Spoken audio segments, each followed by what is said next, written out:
Hello dear children. Salam əziz uşaqlar. Bugünkü mövzumuz 7-ci sinif ingiliscə dərsliyindəndir. Unit 3, bölmə 3. Read the passage and do task 1-7. Mətni oxuyaraq 1-ci və 7-ci çalışmaları yerinə yetirin. Can üçləmədə mətni tərcümə edək. Giovanni Contardi is a young Italian artist. Giovanni Contardi gənc bir İtalyan rəssamıdır. His art is unusual because he creates mosaic art with his cubes. Onun sənəti qeyri-adidir. Çünki o kublarla mozaik bir sənət yaradır. He says, I didn't invent this kind of art, but I was one of the first to share it using social media and luckily it brought me success and a job. O deyir, mən bu sənət növünü mən ixtira etmədim, lakin sosial mediadan istifadə edərək onu paylaşanlardan biri oldum. Və şansdan o mənə uğur və iş gətirdi. His interest in cubes started in 2009. Onun kublara olan marağı 2009-cu ildə başladı. One of his classmates brought a cube to school and solved it in about 1 minute. Deyir ki, onun sinif yoldaşlarından biri məktəbə kub gətirdi və onu bir dəqiqədə həll etdi. Giovanni was fascinated and he asked his classmate to teach him to solve the cube. Giovanni heyran qaldı və sinif yoldaşına kubu həll etməyi, ona öyrətməyini istədi. He learned it very quickly and soon the two classmates started to challenging each other. Deyir ki, uşaqlar, çox tezliklə onu öyrəndi və tezliklə iki sinif yoldaşı bir-birinə meydan oxumağa başladı. After a while, bir müddət sonra, Giovanni got even more interested in solving cubes and he wanted to enter competition. Bir müddət sonra Giovanni kubları həll etməklə bağlı daha çox maraqlandı və o istədi ki, bir yarışa daxil olsun. So, he started training with the cube 3 hours a day. Ona görə də o, bir gündə 3 saat kublarla məşq etməyə başladı.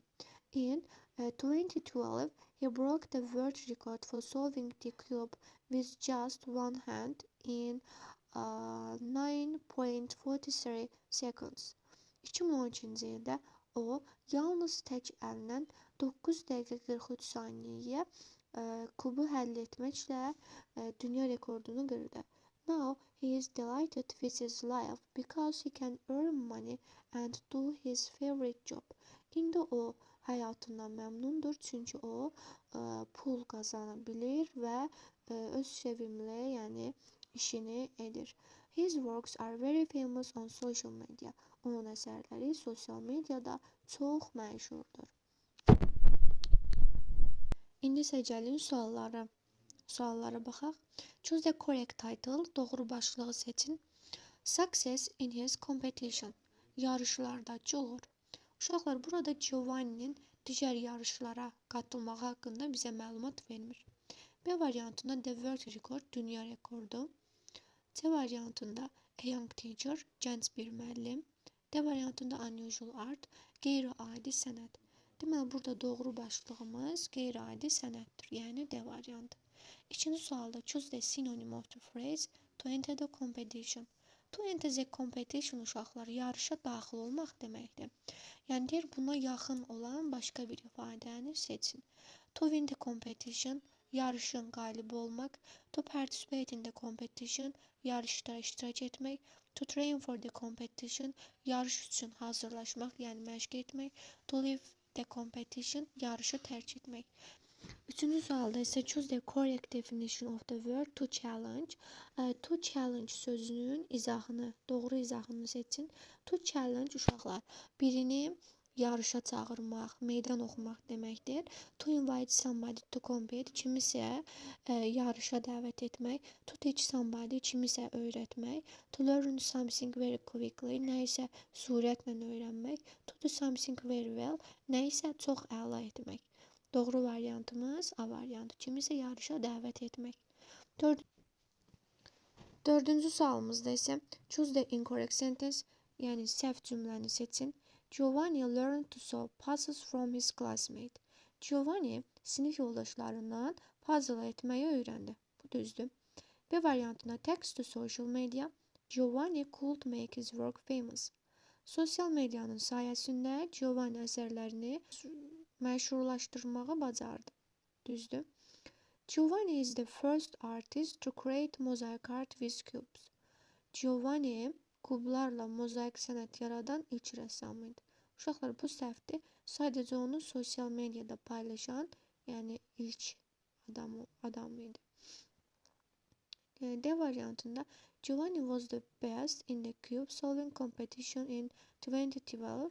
Giovanni 2012-ci ildə kubu həll etmək yarışında ən yaxşı idi. Bu da düzdür. 5-ci sualda isə choose the correct title, doğru başlığı seçin.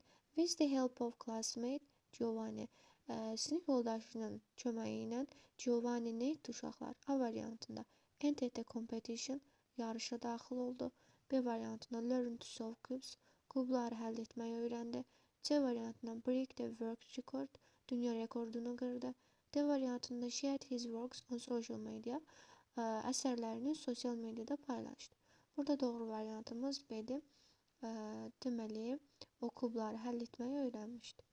6-cı sualımızda isə choose the correct answer to the question, suala düzgün cavab tapın. Why did Giovanni start working on his skills of solving cubes? Giovanni nə üçün kubu həll etmək bacarıqları üzərində işləyirdi? A variantında he wanted to be better than his classmate, sinif yoldaşından daha yaxşı olmaq istəyirdi. B variantında he wanted to take part in the competition, o yarışda iştirak etmək istəyirdi. C variantında he wanted to create mosaic art, o mozaik sənət yaratmaq istəyirdi.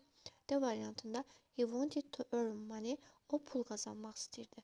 Uşaqlar, yuxarıda qeyd etmişdi ki, o bir gündə 3 saat işləyirdi.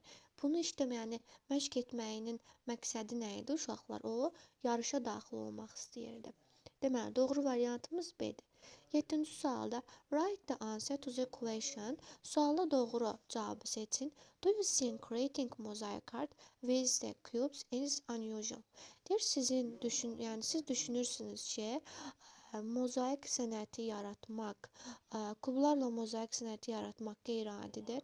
Why or why not? Nə üçün, nə üçün yox? Məsəl olaraq siz deyə bilərsiniz, yes, I think that it is unusual because creating mosaic art with the cubes is difficult and interesting. Yəni, burada cavablarımız fərqli ola bilər. 8-ci sualda isə choose the correct verb form, doğru feil formasını seçin. I am looking forward her. Uşaqlar, bunu biz əvvəlki dərslərimizdə keçmişdik. Nəyisə səbirsizliklə gözləmək nə idi? Looking forward to something. Yəni, biz bu quruluşa əsasən doğru variantı tapa bilərik. Deməli, doğru variantımız C'dir. I am looking forward to meeting her. Mən onunla görüşməyi səbirsizliklə gözləyirəm. 9-cu sualda choose the correct option, doğru seçimi seçin. When I scarf, I my finger. Uşaqlar, V'nin düsturunu keçmişdik biz past continuous öyrənəndə. V'nin düsturu nə idi? Yadımızda salaq. Past continuous, past simple. Deməli, biz bu düsturdan istifadə edərək doğru cavabı tapa bilərik. Deməli, doğru variantımız B'dir. When I was knitting a scarf, I hurt my finger. Mən şərfimi toxuyanda mən barmağımı incitdim. 10-da what, yenə when vardı. Past continuous, past simple axtarırıq. Deməli, doğru variantımız D'dir. When were you doing when Cahan called you? Cahan sənə zəng vuranda sən nə edirdin? Doğru variantımız D'dir. 11-də isə choose the correct preposition, doğru söz önünü seçin. Uşaqlar, kiməsə inanmaq nə idi? To believe in somebody idi. Yəni, olacaq A variant. Schools should teach children to believe in themselves. 12-ci sualımızda isə choose the correct preposition, yenə deyir doğru söz önünü seçin. Uşaqlar, if you are bored, take new hobbies. Yadınızdadırsa biz keçmişdik take up, yəni nəyəsə başlamaq.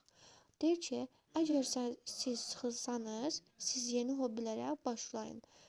Ona görə deyəcək take up C variantı. Belə işte bugünkü dərsimizin sonuna çatdıq. Növbəti dərslərdə görüşək. Sağ olun.